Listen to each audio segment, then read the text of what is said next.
Welcome to the Road of Stars podcast. We meet amazing creative leaders from all over the world. I'm your host, Mwenya Kawesha. I work in artificial intelligence and arts. On this show, we speak to brilliant creators, entrepreneurs, and intrapreneurs who are transforming creative industries. They share how they began and what they do to succeed in a changing world. Everyone who wants to pursue a creative life and career should have that opportunity. Together, we can make the world more creative.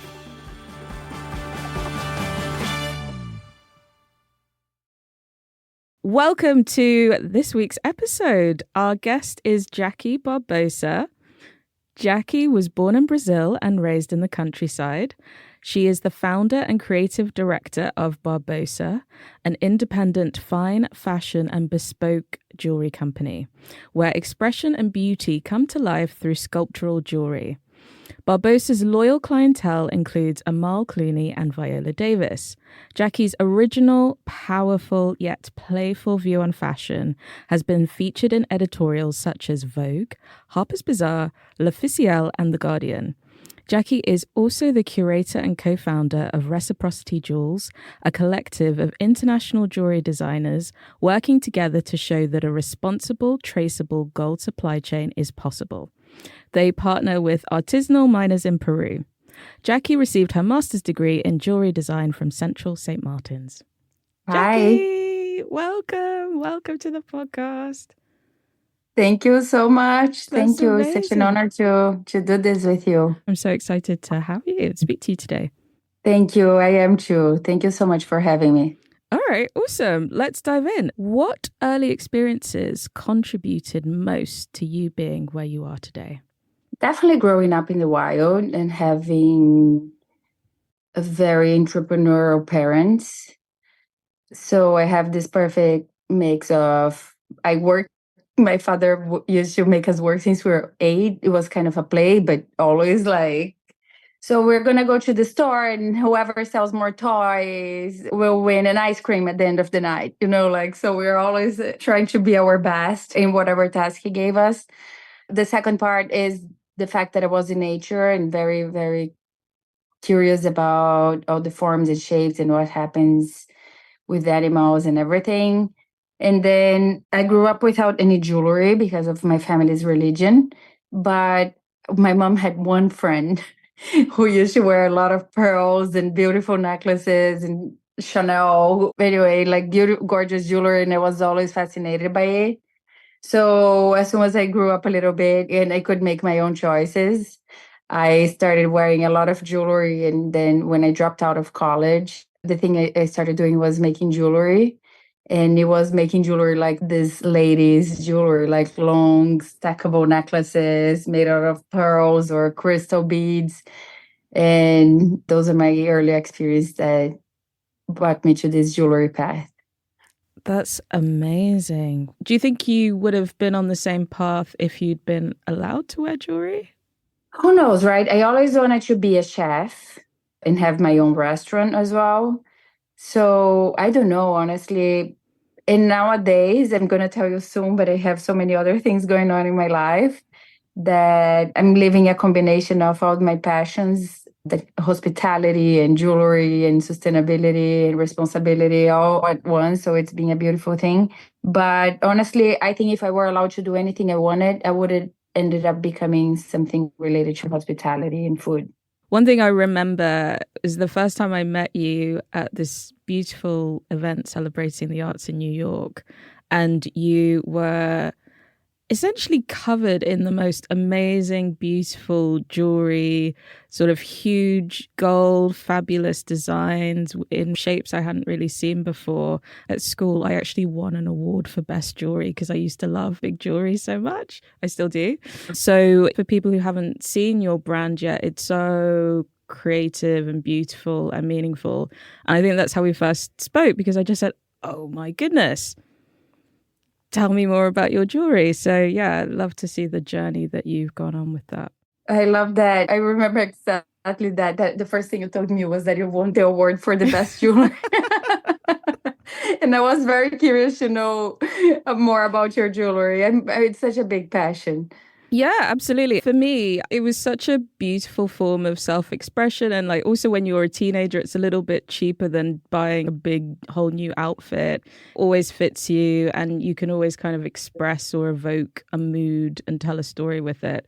And it's shiny and sparkly and fun. So yeah, I think that's so much of what drew me to it.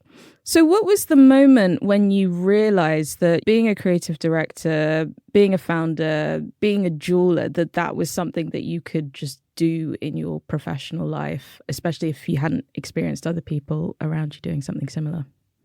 I have a very funny journey when it comes to that. Whenever I tell my story, people were like, I can't believe this is so inspiring. And there's so many stories attached to this story. My father was a homeless when he was 7 years old, and he made it in life, being creative and learning how to sell and all of that. And he always taught us that nothing was impossible. I have 8 siblings, and most of them, they have their own brands or their own design firm, or, like doing something very creative. But although we're the first official creative generation in our family, like living from art or design. And but I think when I was 19, that's when I started my first jewelry brand that was called Papayas. This started at a rave party. I was sitting on a backyard and very sad and feeling unhopeful because I didn't know what to do with my life. I had just dropped out of college and I knew I had to do something. And I met this guy that, like, it was the only time I met with, and I spoke to this person in my life. But he was running a big fashion business in Brazil, very successful. And I told him everything I knew how to do, what to do, and how to do. And then he told me, he said, why don't you start your own brand? You could buy jewelry from designers and sell to stores, but under your own name. And I was like, wait, what? And then he said, yeah, you know how to keep up inventory, you know how to sell, you know how to talk to clients, you know how to do business. Why don't you start your own business instead of trying to find a job? I was like, that's such a good idea. And then I came home the next day and I told my sister she had back then about $400 in savings. I had nothing. And that in Brazil meant like 2,500 reais in our currency. And we went to São Paulo. We were in the farm outside of São Paulo. We drove to São Paulo. We packed our cars with jewelry from other brands. We visit showrooms with our own tag name that was Papayas. And we started visiting stores. And then within a year, we had our own brand. We were selling to the biggest celebrities in Brazil. And we would make a lot of jewelry, pack our cars, and drive to a different city and sell. That's when I realized I could do anything I wanted. Of course, there was a lot of beginner's luck. I was 19 and I had no idea how real life is, which is good because when you don't know, that quote, she didn't know she couldn't, so she did it. So that's what happened to us. And then during this past 20 something years involved with jewelry, I'm turning 43. I was 19 back then. I learned there are a lot of gatekeepers and a lot of problems and difficulties that we have to overcome. But on the other hand, I never forgot that we could do anything we want. So I was never afraid of having my own business and starting over, like I had to start over many times. And this has never been an issue for me. I really love that. The power of your dad's influence to have obviously inspired this family. And then you guys just went at it and clearly managed to convince people to believe in you. You guys believe in the jewelry. Yeah, but I must mention that my father never supported this business. Okay.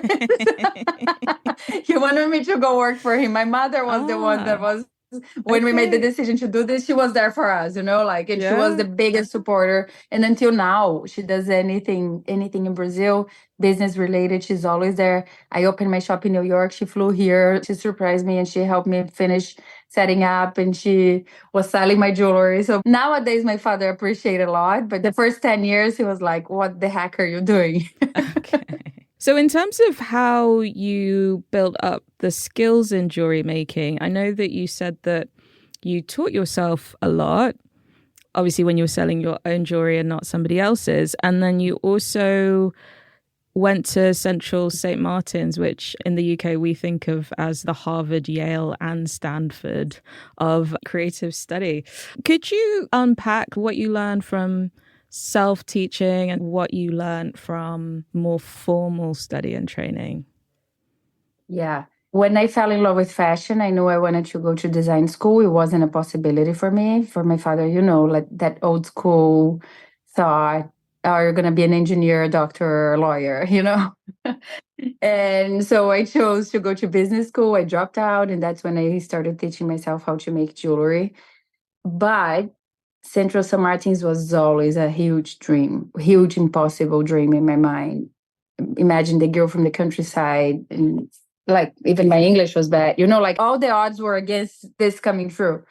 So I taught myself how to make beads first, and then we had our brand that was papayas, and then I sold that brand to my sister in Brazil, and I decided to come to New York to decide to express myself creatively, but I didn't know what I want to do.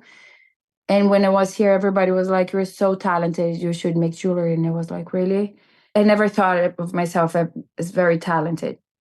And then I came back to Brazil for a little bit. I found a metalsmithing teacher in São Paulo. I was studying with him for like about 8 months, like the basics of metalsmithing. And I realized that I could just keep going by myself. So I found a jeweler in my hometown, a small jeweler. He let me use the bench next to his, and he would help me finish. Like, I'm not highly skilled jeweler, so the difficult solders and problematic situations he would do for me. Everything else I would do. And then I decided to come back to New York. I found this incredible community that honestly I think is as important, if not more, than Central San Martins. That is called Brooklyn Metalworks. I didn't even have lessons there. I had a community. So I would rent a bench there. I met some of my dearest friends, incredibly talented jewelry designers that are very successful nowadays. Dana Bronfman, Lee Miller, Judy Powders, like a lot of incredible talented people, when they would all have different skills and we would all help each other. I didn't know how to make a lookbook or anything, or finish something. And then, so this community was vital for my practice nowadays. Something incredible happened in 2013. I was invited by, maybe in the UK is more well known than here, but this community of designers called Not Just a Label. They mailed me one day and saying that I was one of the 200 designers pre-selected to travel to Italy, everything paid. Basically, I won a competition that I would never thought I had a chance. So that's when I started dreaming bigger. I came from that small community from Brooklyn Metalworks to this huge community from Not Just a Label. I was in Italy with 100 designers from all over the world. And I realized, I learned that everybody, even the ones that were bigger than me, they were going through the same struggles. And honestly, nowadays, I still think even like big brands, sometimes we see a big brand that they go out of business, right? So I think every day is a challenge. Every day we have to keep up the good work. So anyway, I was doing that, doing very well. In 2015, I got sick. I couldn't go to the studio anymore.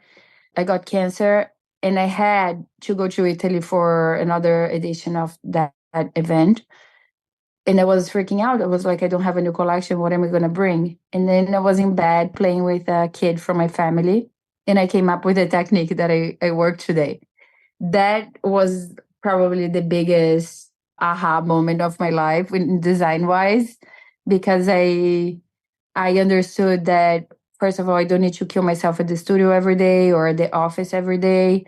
And that the best ideas can come from the darkest places. It's not necessarily that we need to be in a dark place, but it can come from anywhere. We just need to quiet our minds. I think these best ideas, honestly, they came because I was meditating 6 hours a day, every day at that time, because I was so sick and so depressed that I was trying to overcome that.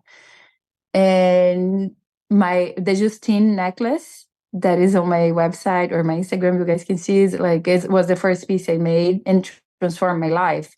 In a few months, it was in Vogue Italia and celebrities wearing it and people going crazy about like, oh my God, how do you do this? And then I decided that I'm not going to tell how I do this.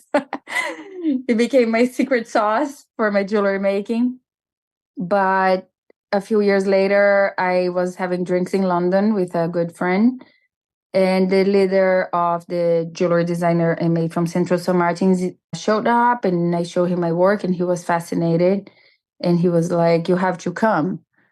And I said, "Well, I don't have a stomach to work, go back." I was 38 back then, to go back to school with kids. And he's like, "No, I'm inviting you to the master's program, and you'll be with people of all ages." And I was like, "But I don't have a BA." And then he said, "Who cares? You know a lot more than most young people, like most people that are in the industry for so many years, and you can prove a specific knowledge in the area." And that's how people get to do their masters. I had no idea of that. And I remember calling my father that night because it's been like a big frustration. I was 18 years later, we didn't really talk about that anymore. But the fact I dropped out of college really hurt him. And also, like, I wasn't very proud of that. So I called him and I was like, "You won't believe I'm going to go to do my master's." And he's like, "How come? That's impossible." I was like, "I guess it's not." And at my dream school, and then I went there. It was a wonderful time. The formal training gave me a lot of structure. I became a very annoying person, very, very particular. So everything in my practice, in my design practice, is very particular, very specific. And I learned that from my professors. I always had the motto of go big or go home, but then it became like go big and right and go home. Like you cannot just go big or go home. You have to do it right. So I became very particular when it comes to designing, but I love that. And I think it can reflect on my practice. Anyone can see that on my jewelry nowadays. Oh, that's so cool. So much in there. You surviving so much and pursuing your dream, and also the support of these people who help cheer you on and these wonderful communities that you're in. Yeah, and also the friends. I cried so much on my sisters and some of like my best friend's shoulders, and like so many nights. I think about that, I get so emotional. My sister Pachi, when I moved to New York and was trying to make it, she was as broke as I was, but she would give me anything she could, to make sure I continue my journey. So it's insane. Like it takes the whole village, that, right? 100%. Okay. You had all these amazing formative experiences, and now we have Barbosa. Can you tell us more about Barbosa? My first brand when I moved here, the one in 2015, was called GBGH. That was a fashion jewelry brand, not very different from what it is today, but it's like it was something else. And then when I had cancer, it completely transformed. And I've been reading a lot. It's a topic that fascinates me a lot. That many artists, when something like a life changing event happens to their life, their practice changes completely as well. So, and I saw that on me, like Delaunay, for example, when she had her baby, she became another artist. And I discovered that at the same time that I was living that. And I was feeling that I was a fraud. And then I realized it's okay, like, and nowadays I'm not afraid of changing 1,000 more times. But when I went to Central San Martins, so I had this fashion jewelry brand, and I went to Central San Martins. They put all this effort there, and they decided to launch the first fine jewelry line. And it got very confusing because I did GBGH for fashion jewelry and then Jacqueline Barbosa Jewels for fine jewelry, and people didn't understand anything. So I decided to open Barbosa. That is a combination of everything. And it's been way easier for me because I can focus in one brand instead of doing two different brands plus the bespoke side. So it's Barbosa. Yeah, amazing. And can you tell us more about whether it's some of the design or aesthetic choices you've made for jewelry, kind of maybe the signature from a creative perspective of Barbosa? A lot of my pieces, most of them, they end up going back to the wings. And I like to say it's the phoenix that is reborn. And then I do a lot of flames. And these are motifs that I've been drawing since I'm little, since I'm a kid. But nowadays I was using a very abstract form on my jewelry. And then I have this big collection that is called Everything is Delicately Connected that I started designing in 2019. And I just add up to this new designs to this collection. That is a reminder that we're all one. And I use a lot of images, for example, of the Sahara Desert seen from the space, because the Sahara Desert sand feeds the Amazon biome. So then I have the Amazon basin and the Amazon River as inspiration for my pieces. But they are all very abstract. So people see many different things in there, but I know the story behind them and I know the intention when I design them. So I think nowadays is mostly that. Do you see anything else that you recognize that I forgot to mention? I think that captures it. The flames are the ones. And the animals, well, you have the Yeah, tiger's yeah. earrings. That is like my connection with the animals, like that I grew up with. Also, like the tiger is my spirit animal. It's on my logo as well. So I do a lot of tigress pieces that I love them. So it's always this little story. Always design also inspired by my clients, the women I'm surrounded with, or even men. So I name many of my pieces like your names. So it's really lovely. Yeah, lovely is the word. And what was it like opening your first brick and mortar retail store in New York for Barbosa? It was a little dream come true. It happened on my birthday last year. My best friend Mario, who owns my favorite Brazilian restaurant in New York, is a tiny place in the West Village. He decided to open a much bigger and nicer place in Midtown. And jokingly, I went to see him on my birthday. I stopped by his restaurant just to say hi. And it was like, we will have a corner for me to sell my jewelry at the new restaurant. And he said, actually, I do. And he put me in the car. We drove there and he showed me. And I had no idea it was like an actual storefront. And it's cute. It's so, so cute. And I was like, let's do this. I wasn't planning to open my store. Like it was, I didn't see that on my cards, you know.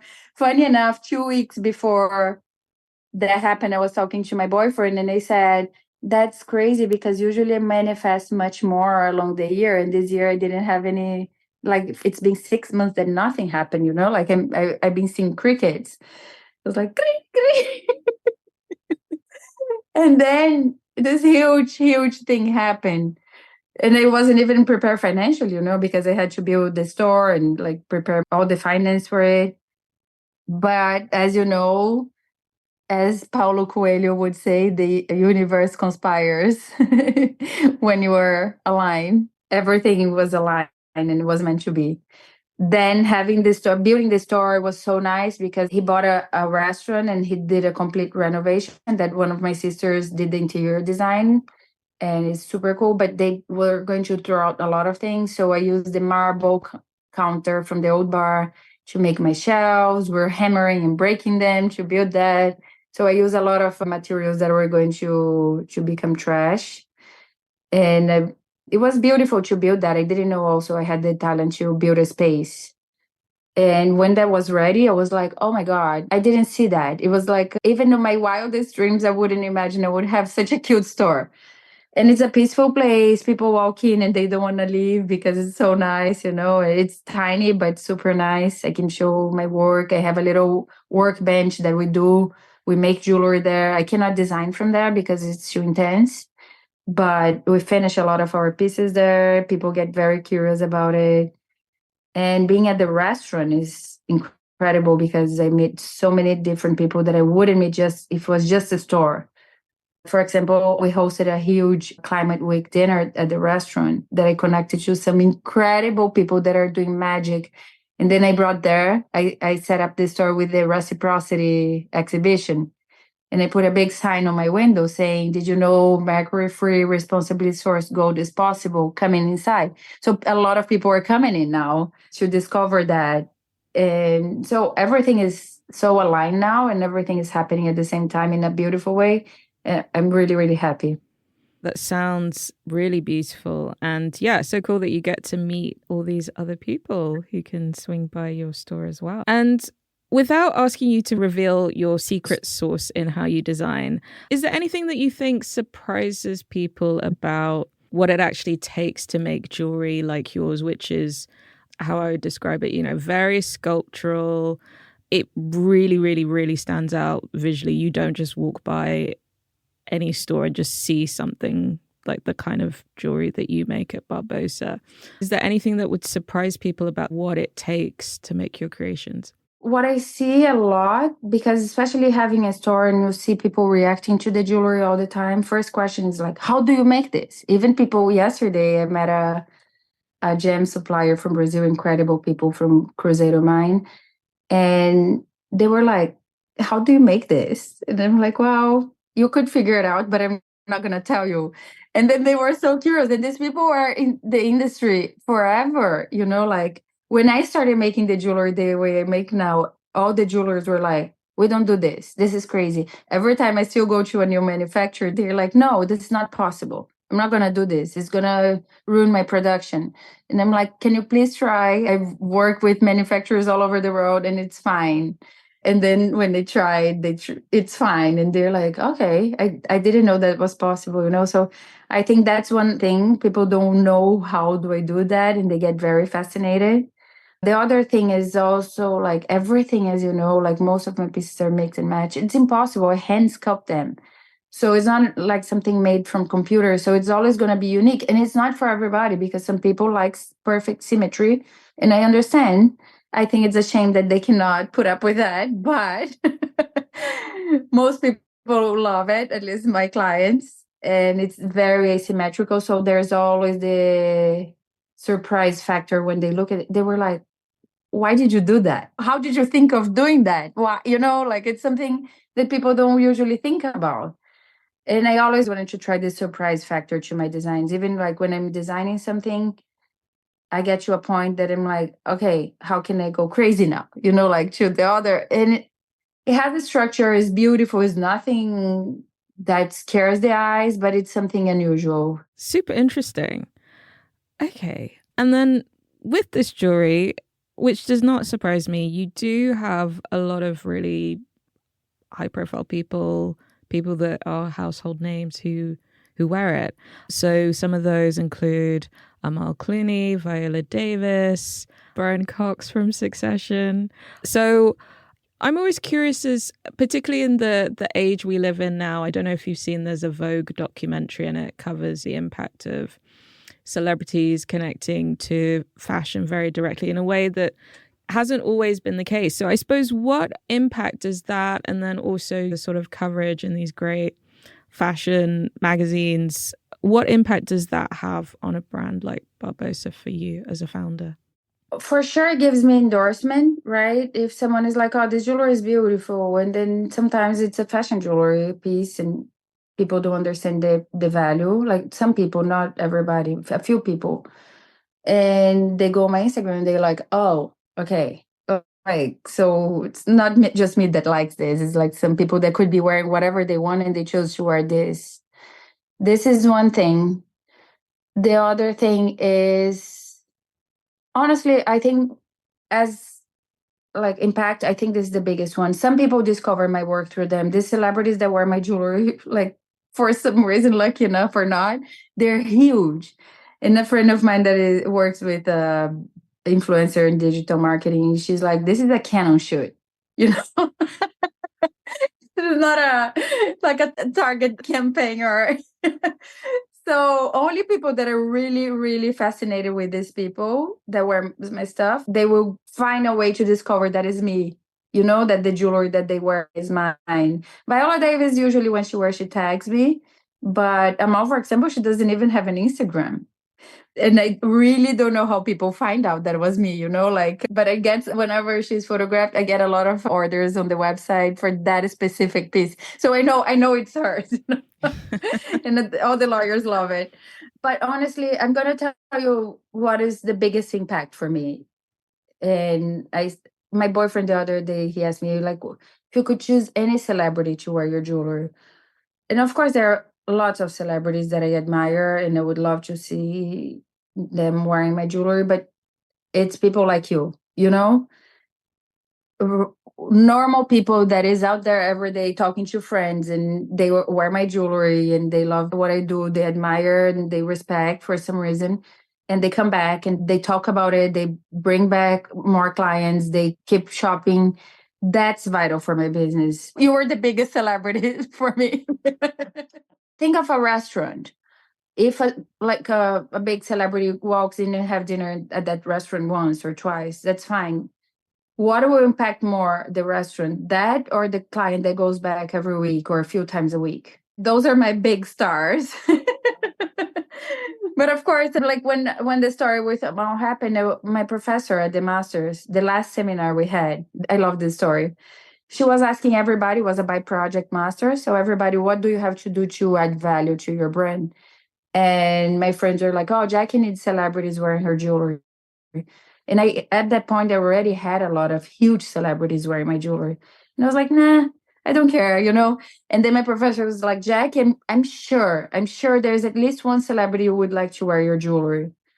And then I searched in my mind a celebrity that would be involved, not just beautiful, not just stylish, but also involved with causes that I admire. For me, that means a lot more than being just a pretty face.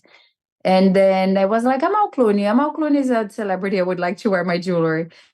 And then I remember thinking with the center of my brain, like the third eye area, I was like, wow, that would be amazing, but probably impossible to happen. So I won't even stick to this thought. 2 weeks later, I get an email asking if I could show my jewelry to Amal Clooney. Love it. Love it. Love it. So, but it's really nice. It's amazing. I feel accomplished. It seems I'm designing to the right person. You know, like that's also the design thing that we learn at Central St. Martins. You have to know your client and design for them, even if they're not your clients yet. They will Yeah. become one day. So yeah. 100%. Ah, love it. And something that we've already spoken about a bit today is sustainability. So Barbosa is a sustainable brand and you've done a ton of work around this. So can you tell us about what is it that has cemented your commitment to sustainability, first of all, and then also what were the kind of key decisions that you had to make for Barbosa or even past brands that you've had in order to be sustainable? There's one important point that I like to say, that I don't like to say that the brand is sustainable because I think that's impossible. We try to make things the most responsible and ethical way possible. And maybe one day to be the closest to sustainability, but I think it's impossible just to be 100% sustainable. In 2019, when I visited the Chicago Responsible Jewelry Conference, that I happened to be one of the speakers this year, I learned all the damage that our jewelry industry is causing to the planet and people, and I was shocked. So the main thing for me was, instead of quitting, that was my first thought, was if I quit, the big ones that are causing the biggest harm, they're not going to quit. So I'm going to start small and do what I can. And I believe in the power of collective. So instead of doing this by myself with my small voice, you get together with people with like mine, the same mindset up about like respecting the planet and respecting people and leaving this place better than we found. And we started this reciprocity thing that is a collective that basically we work with miners in Peru, powered by Pure Earth. That is an organization that trains them to do gold mining mercury free, and also afterwards do the reforestation in the area, which is incredible because the biggest cause in gold mining is the small scale gold mining. So these are small scale gold mining that are doing it properly. They got the Fair Mine certification this year, which is incredible for them. We started working with them before because so many levels of bureaucracy to get the certification. It's very expensive. So we're very, very proud of them. And the plan is to continue. So we work with 100% traceable gems from incredible suppliers that are very, very responsible when it comes to sourcing, such as Anza Gems, Perpetuum Jewels, Moyo. We know I met personally some of the miners, and it was mind blowing. It was such an incredible experience. We had Zoom calls with the gold miners in Peru as well. I'm dying to go there to see them. I have to continue my business, I have to continue to survive. So we try to do our best. We use recycled metals, for example, that I don't think is the most sustainable thing, is by far from that, because it's still like taking resources from somewhere. I wish there was a way to trace brass, but there's none. But at least we use recycled. And I never overproduce. Sometimes you're going to get to my store and I'm going to have, if I had great sales the week before, I'm going to have very few pieces. So we try to not burn stocks like the big brands do. And I know all my chain. I know everybody that works in my jewelry in New York City. I visit them regularly, like most every week I'm there and I check if everything's okay. So I know it's people are being paid and they are taken care of. And yeah, I think those are that I can remember now is my biggest focus right now. But of course, we always wanted to grow and expand and do better.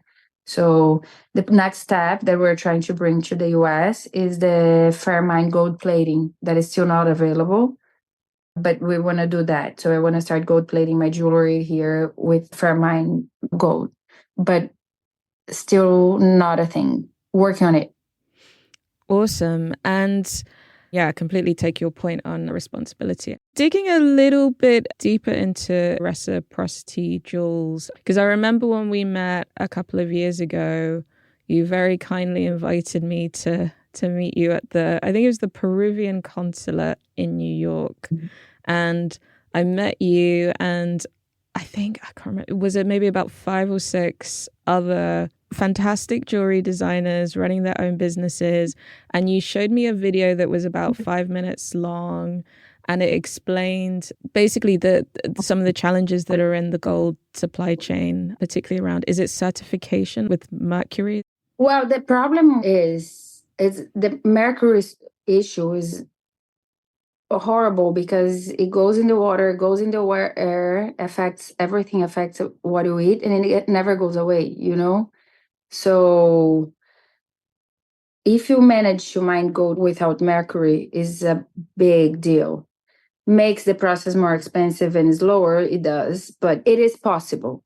So that's our mission, because if we were using recycled gold, even if it's proven post-consumer recycled gold, there will still be people mining in bad ways. So that's why we try to get the gold mine properly, because then the other miners will see that it's possible and they will also try to do the same. They will invest on that because it's their own health that is being affected, their families, their children.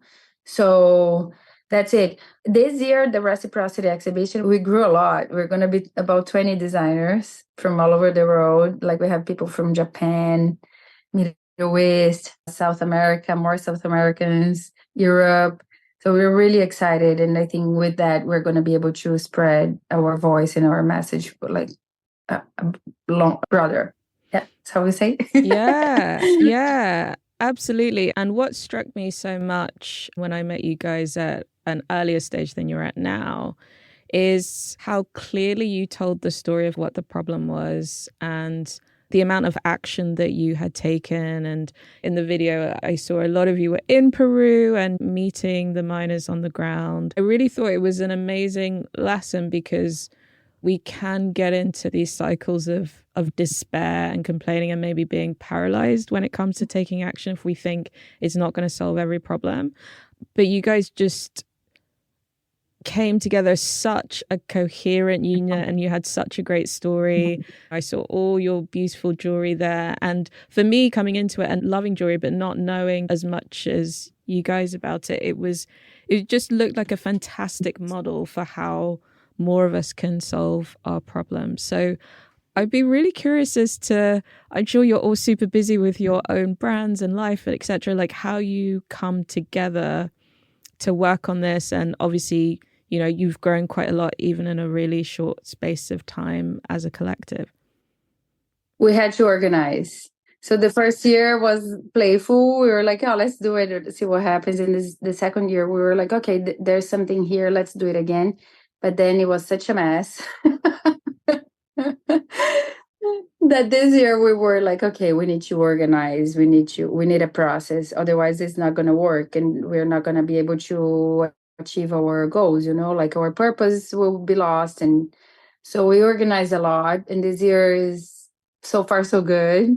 Things are very aligned and we're having a very clear communication. But I think when it comes to collective also, like you have to be very careful, right? Always respecting the others and the others' ideas and sometimes learning to let go If you don't like pink, let's not use pink. Small things that could become a problem because there is not one CEO or not one leader.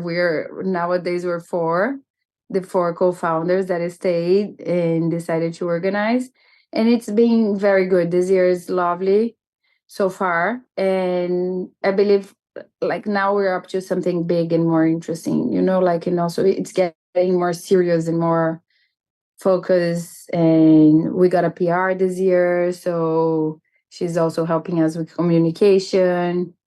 I think we all have different skills, and it's very good to focus on that. For example, I'm the curator, so I made the final selection of who the designers that are joining us are, and also I'm gonna do the exhibition setup. That I have a thing that I tell them. I learned at Central Some Martins as well. It's like I hate anything that looks like a store. So it has to look like an art piece. The exhibition itself has to look like an art piece. Now, you saw the one that you came, we made like a little jungle as a display. This year, I don't know what I'm going to do yet, but probably something green again. But let's see. Love it. So exciting. And Jackie, what is one step or two steps that anyone could take to make sure that we're more responsible with jewelry? Well, first step is to buy quality things that are going to last, but also to know where it's coming from. I mean, there's a third step that for me is so obvious, but I think people don't see that. Is like, don't buy what everybody else has, right? Be unique. Have the best jewelry award. Get the best. Don't get the everybody's jewelry award. Get the best jewelry award. But also, yeah, I think people should know where it's coming from and how it's made, not just for jewelry, but for food, for clothing, design in general, or like a hotel that you stay, everything in our lives we can choose. And nowadays it's our money. We have access to information. So choose wisely. Jackie, it's been amazing to speak to you. And where can our listeners find you, either online or on socials, etc.? So my website, barbosanewyork.com, my Instagram, Barbosa New York, not NYC, and New York. And if you want to talk to me, just DM me on Instagram. I would love to connect. I talk to everybody. You do. You do. You're very good at that. I've made so many friends. I think nowadays we all do, right? I've made so many friends. Some friends, it's hard to believe we've never met in person. Wow. Which is so cool. And we always have. Yesterday, a designer friend from DC came to the store. I became her mentor. She was just starting when we met, and now she's up to so many incredible things. And it was like, I can't believe we met on Instagram, Oh, I love it. I love it. Amazing. Jackie, thank you so much. It's been so wonderful to have you on the show. Your entire journey, all the things you've been through, all the things you've created, making fabulous jewelry, getting loads of traction in your business. There's such a theme of community and relationships in your story, which I think is so inspiring for so many people. Thank you so much. Thank you. I really appreciate to be here and share my story with you. I think this was really nice. Amazing. Yes, I really enjoyed it too. Thank you. Thank you for listening to the Road of Stars podcast and our dynamic guests. I hope you are inspired for your own creative journey. Keep connecting, keep creating.